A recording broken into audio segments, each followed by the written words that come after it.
may never come in contact with a patient manifesting these particular symptoms.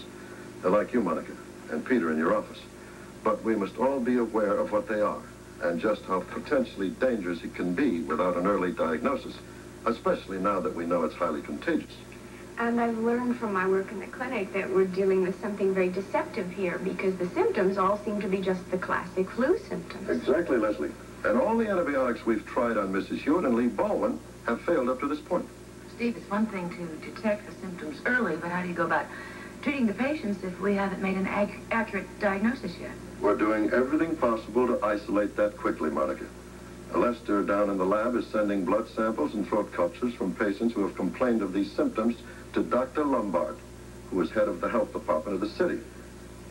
Now, Mr. Lombard is a fine virologist, and we're hoping that he'll help us isolate it. Well, what about the Center for Disease Control in Atlanta, Steve? Have you contacted them yet? Oh, yes, we're sending them the same samples that we're sending on to Dr. Lombard. And hopefully, between the two of them, they'll be able to give us some positive diagnosis soon. What I'm really hoping for is that Atlanta might have some case histories on file of this same virus, so they can send us their recommendation for treatment and medication immediately. Excuse me. Dr. Hardy here.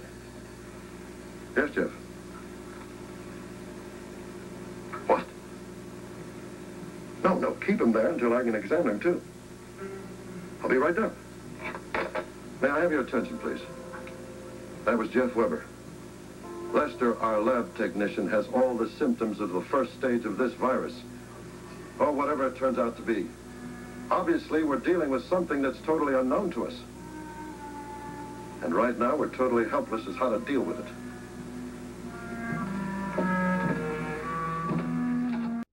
I have to remain in Port Charles while Rick Weber goes over the results of my second EKG. Because he wants to talk to you about them, and he may just want to examine you again. Again?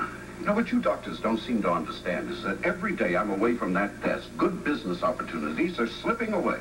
I don't see how that can possibly happen, Dad, considering you're on the phone every waking minute to Wall Street, Miss James. And how would you know that? Because every time I call here, the line is busy. And the hotel switchboard operator tells me you're on the phone to New York. Daddy, I think you'll find you can't fool Alan. He's half detective. Yes, obviously. He knows what everybody is doing and where at any given moment, don't you? Except you. I gave up on you a long time ago. But I'm beginning to think this is all a carefully laid plot, that Rick is purposely stalling to keep me here in Port Charles because Alan told him to. I talked to Mother today. She was surprised and delighted that we managed to keep you here until you're completely checked out. Well, I have been. All the specialists have turned in their reports except Rick. Perhaps you can explain that to me, Monica, since you work so closely with him in cardiology. Perhaps.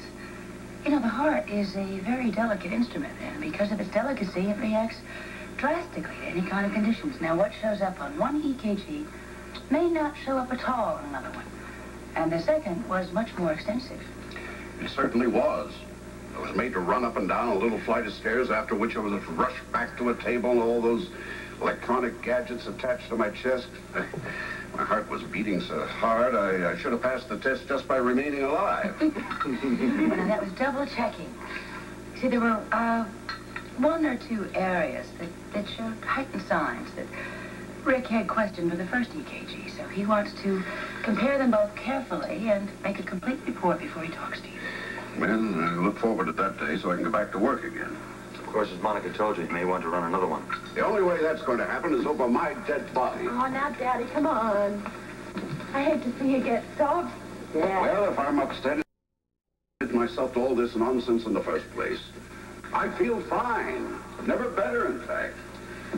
Edward, come on now. Don't think of this as a conspiracy. I mean, it was out of genuine concern that Alan made all the arrangements for your physical. And it is that same concern that's responsible for Rick's thoroughness. Yes, but it goes on and on and on. And you must be patient. You know, I couldn't love you or Lila more if you were my natural parents. And Alan's concern is my concern. I just want you to have a clean bill of health before we send you back to Wall Street. I'm truly sorry. My apologies. No need for any. I guess I have been behaving like a spoiled child. I want you to know that I love you very much too, Monica. I really look upon you as a daughter now, you know. Not just the lady that Alan married. Well, Edward, thank you for saying that. You are a refreshing addition to the Quartermain family, and the best thing that ever happened to Alan. Leaving? Where are you off to so suddenly? I have an appointment.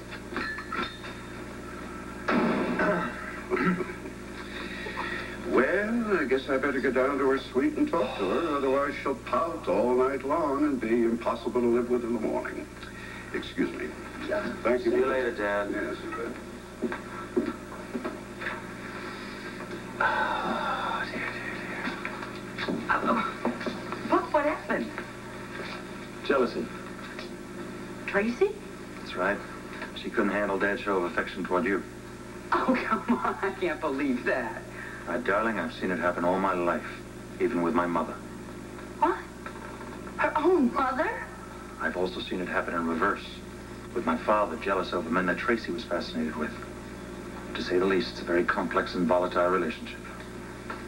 Oh, well, I'm sorry. I can't grasp for that. Don't try. Okay, I won't.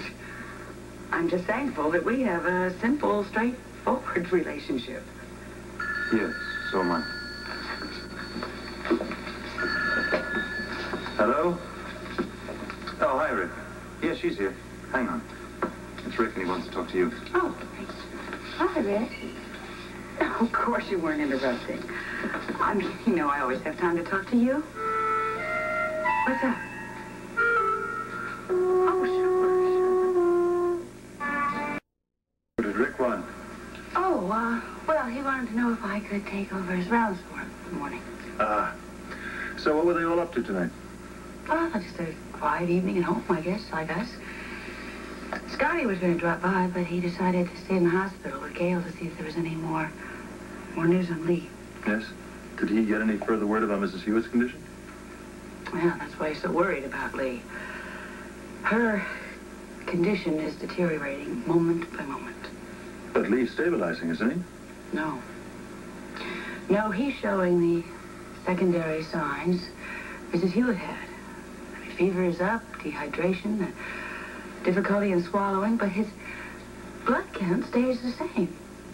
I mean, even verging on subnormal, along with his pulse and his blood pressure. Very strange. And there are more patients going into isolation all the time. I mean, Lester, the lab technician, Mrs. Myers, and the kitchen staff.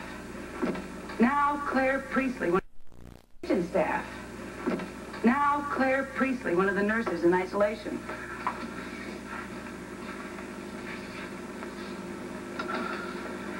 Alan, I look out at the city and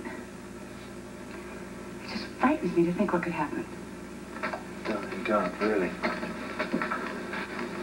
Hopefully Steve will get a quick answer from the Center for Disease Control in Atlanta once they've checked out the samples he sent down there.